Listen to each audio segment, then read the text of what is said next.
அதாவது நாமளும் நிறைய பேர்கிட்ட பழகியிருக்கோம்.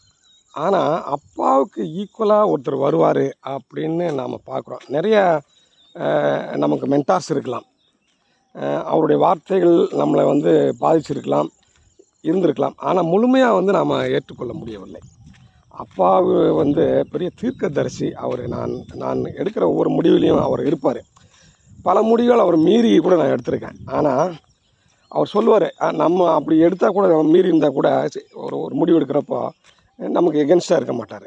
சரி பண்ணுறாப்பா ஐயா அப்படின்னு சொல்லிட்டு. ஆனால் அவருடைய அது ஒரு 10-15 வருஷத்துக்கு பின்னாடி என்ன நடக்கும்னு சொல்லிடுவார். அதுதான் நான் தீர்க்கதரிசின்னு சொல்கிறேன். அவர் படிக்கலை, ஆனால் ஃபீல்டு எக்ஸ்பீரியன்ஸ் நிறைய திருமணங்கள் செய்து வைத்திருக்கிறார். அதெல்லாம் வந்து நான் பிறகு இன்னொரு காணொலியில் பதிவு செய்கிறேன். நிறைய நன்மைகள் செய்திருக்கிறார். அப்போ என்னோடய லைஃப்லேயும் நடந்த நிகழ்ச்சியை நான் ஒரு விஷயத்தை வேணான்னாரு. இதை வந்து நீ வந்து பண்ணினாக்கா நிறைய பிரச்சனைகள் வரும் அப்படின்னு சொன்னார். ஆனால் அப்போ எனக்கு அந்த பிரச்சனை என்ன பிரச்சனை வரும்பா அப்படின்னு கேட்குறேன்.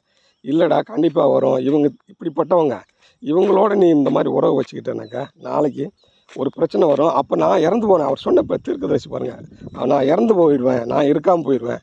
அப்போ நீ இவங்களெல்லாம் எப்படி ஃபேஸ் பண்ணுவேன்? நீ ஒரு படித்தவன், இந்த கூட்டமெல்லாம் படிக்காத கூட்டம், நீ சொல்கிறதெல்லாம் முரட்டுத்தனமாக அவங்க ஏற்றுக்க மாட்டாங்க. அப்போ நீ மட்டும் தனிச்சு போவியே, நீ இந்த பிரச்சனையை சால்வ் பண்ணிடுவியா அப்படின்னு சொன்னார். கேட்டார் என்ன. நான் வந்து பார்த்துக்கிறேன்ப்பா அப்படின்னு சொன்னேன். நான் அப்போ இளமையாக இருக்கிறதுனால ஒரு 32 வயசில் இருந்ததுனால அந்த கருத்துக்களை நான் ஏற்றுக்கொள்ளவில்லை. அது பார்த்துக்குவோம் அப்படின்ட்டேன் நான். ஏன்னா எனக்கு வேற ஒரு ப்ரெஷர். அதனால் இன்னொரு மென்டார் வந்து எனக்கு ப்ரெஷர் கொடுக்குறாரு. நான் அந்த முடிவு எடுக்க வேண்டிய ஒரு சூழல் வந்துட்டது.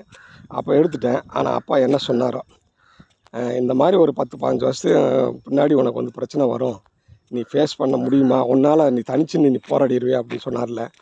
அந்த போராட்டம் தொடங்கி விட்டது. அதை நான் ஃபேஸ் பண்ணிட்டு தான் இருக்கேன். எங்கள் அப்பாவை விட எனக்கு பெஸ்ட்டு சாய்ஸ் யார் இருக்க முடியும்?